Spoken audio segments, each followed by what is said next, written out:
Willam, kinésithérapeute, mais pas que, avec Jacques Vaillant, le directeur de l'Institut national de kinésithérapie, et surtout pas INK, l'acronyme ça passe pas.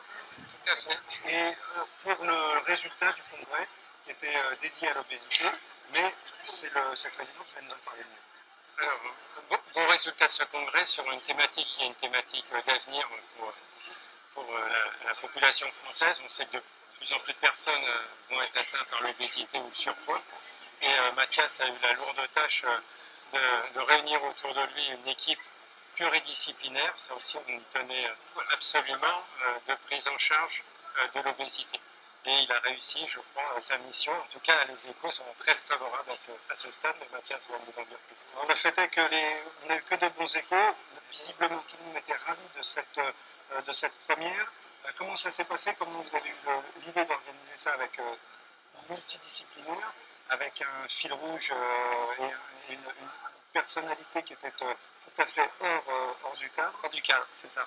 En fait, j'ai voulu essayer de raconter une belle histoire. D'abord, il y a de plus en plus l'évolution des pathologies dans mon cabinet tend à avoir de plus en plus de malades chroniques. Moi, c'est une pratique que je fais depuis 7 ans maintenant.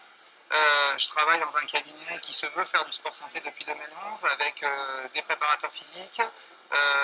J'ai coutume de dire que j'ai monté une brigade pour soigner les gens. Soigner les gens qui ont une maladie chronique et qui s'inscrivent dans le temps, c'est compliqué. Il faut qu'ils bougent, il faut qu'on puisse les écouter, il faut savoir comment on va les faire bouger, il faut les évaluer. Et depuis toutes ces années, je me suis rendu compte que ce qui était important, c'était aussi d'apprendre ses limites pour pouvoir communiquer avec les autres.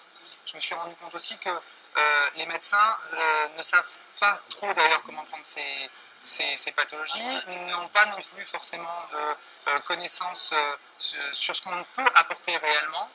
Et à force d'échanger avec tous ces gens, je me suis dit que c'était peut-être important de les réunir pour en faire participer le plus grand nombre. Et c'est comme ça qu'on a pu monter cette journée avec des spécialistes du cerveau, parce que le cerveau est un muscle. Et dans la sédentarité, il s'affaiblit.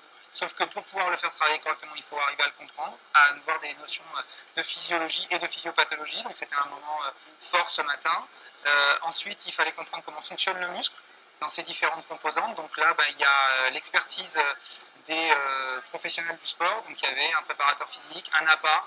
Et puis surtout, ce que je voulais faire au travers de cette journée, c'est montrer que sans le toucher par la main, le toucher par le regard, le toucher par les mots, un patient chronique, c'est un patient qui est fragile, et on est la seule profession en France aujourd'hui à pouvoir les déshabiller, à les regarder dans la plus simple expression et à pouvoir les rassurer, parce que c'est presque le toucher de l'enfance, c'est ça la relation thérapeutique.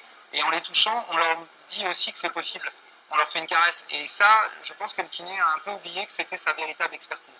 Alors moi, j'ai entendu des termes de convivialité et même de surprise. Vous aviez un modérateur qui n'était pas un modérateur classique. Alors, on avait une modératrice. L'autre côté de ce congrès, c'était de demander à une patiente de venir modérer. Cette patiente, elle nous a montré que c'était possible, parce qu'on parle de plasticité des tissus, de plasticité des muscles, de plasticité du cerveau. Cette dame, elle a perdu 200 kilos. Ouais, c'est ça qu'il faut dire. Oui. Elle a perdu 200 kilos. Quand on s'est connus, elle ne marchait plus. On avait commencé à l'époque sur une enquête qui s'appelait Golf et obésité. On avait montré que juste de taper des balles améliorer la qualité de vie et améliorer en fait, diminuer la prise en charge de médicaments et améliorer en fait le mouvement. Puis ensuite, elle a eu un rêve, c'était de faire 450 km de vélo en une semaine.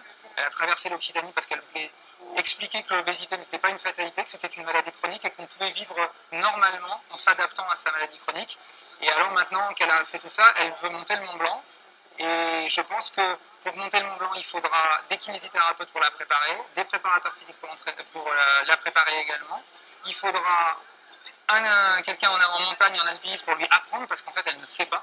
Et on va réunir une équipe autour d'elle pour l'aider à réussir ce projet. Bon, le principe de Mathias, c'est l'équipe en fait. Il aime les équipes. C'est ça. Merci pour tous ceux qui font partie de l'équipe. Merci pour les mots. Merci.